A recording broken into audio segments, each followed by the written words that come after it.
Good morning to you all. First and foremost, I want to give thanks to my Lord and Savior Jesus Christ, because if it wasn't for him, I wouldn't be here today. I align myself up with him, and everything else shall follow. Secondly, I want to thank my wife, and this is very emotional for me, because back in 2012 in my cell, I would never imagine being where I'm at today. But I just want to thank God.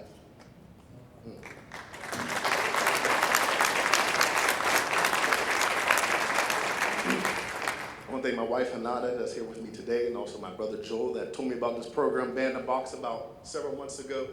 And in God's timing at the NAACP dinner, walking in, I was able to meet Mr. Tim Stevens. And I appreciate Mr. Tim Stevens saying, Donnie, I want you to speak on Band the Box. I am a customer relations manager for P&W Foreign Cars. I've been there 6 years. I'm also the VP of New Business Development with Executive Valet. I'm also a convicted felon. 2012, I came home. The biggest thing in my mind was, God, you have a calling on my life, but where am I going to go? So hard work and dedication. I started off washing cars at different car washes, and I was working at a restaurant.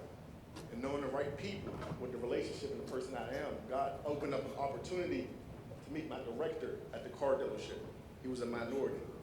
Nor did he ask about a job application. He just wanted to know, what can you bring to the table?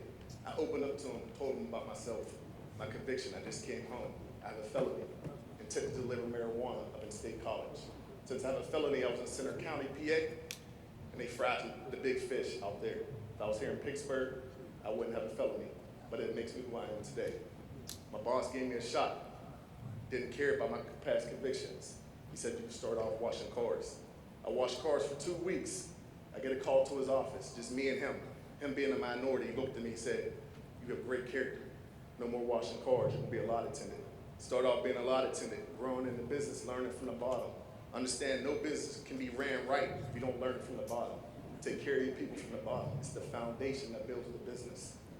So I started washing cars, and in my leadership, I started having a small team of guys, giving them the knowledge that I have to move to the next level.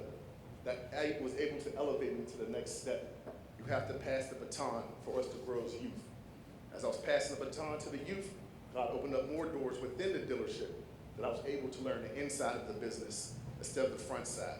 And that inside enabled me to be where I am today, as far as leadership, how the dealership works, and be behind closed doors, how everything goes together so we can give a good product to our clients.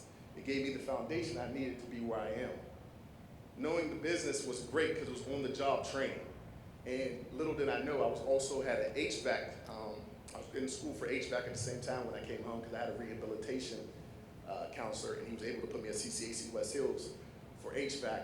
But I knew that where I was in life and where I was going, me being in the dealership business and me to be able to connect with people who I love, this was my calling. So little by little, time was going, and even though I had stumbles and falls at the dealership from doing bonehead things as a youngin', I was able to take those lessons and apply those to my work, as well as share to new guys that come on the job force and let them understand that I went down that path with this vehicle. You shouldn't do that. Learn from it and go from it, because you can be where I'm at. In the same time, I've been in the collision department the last 2 years. I started off with an interview at the collision department, and I took the interview and I ran with it. And with my personality and my God-gifted traits, it put me to where I am, where I have a clientele base, a high-end clients from 100 to 150 clients that I have a personal relationship with. Personal relationship to enough that they always offer me their business card, or Donnie, come work for me. But I know where I'm at, I'm making a change, and I'm able to pass the baton to someone else so they can make a change as well in the car dealership business. At the same time, just knowing people around the city, I was blessed to meet John Bettis, the owner of Executive Valet, and running with his team the last 3 years. 2 years ago, when him and his brother started their sand and gravel business, he called me up. He said, Donnie, I love your heart. I love who you are as a leader. I want you to be VP of New Business Operations. For the last 2 years, I've been running that, putting young brothers in position to learn a good hustle for themselves and make a right dollar with the right people. It was able to instill them to move to the next direction. The biggest thing for being rehabilitated after incarceration is rehabilitation. All of us can be in here today and network, but the biggest thing is the follow-up. If you don't follow up, the relationship will never be there. Same with incarceration. Once people pay their time and their debt to society, the biggest thing for someone coming home is rehabilitation. I have a friend here today who served his years and incarcerated.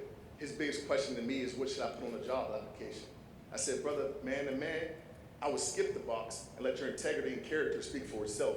And if it ever came down the road, why don't you check the box? They have nothing to say because you're a great character and a great man. So I just thank God for what he's put me at today. And I just want you guys to have an open mind. It's about the follower. So go ahead and let's ban this box and get to know somebody for who they are, and give them the chance to make a difference for your job, for your career, for your community, and for your business.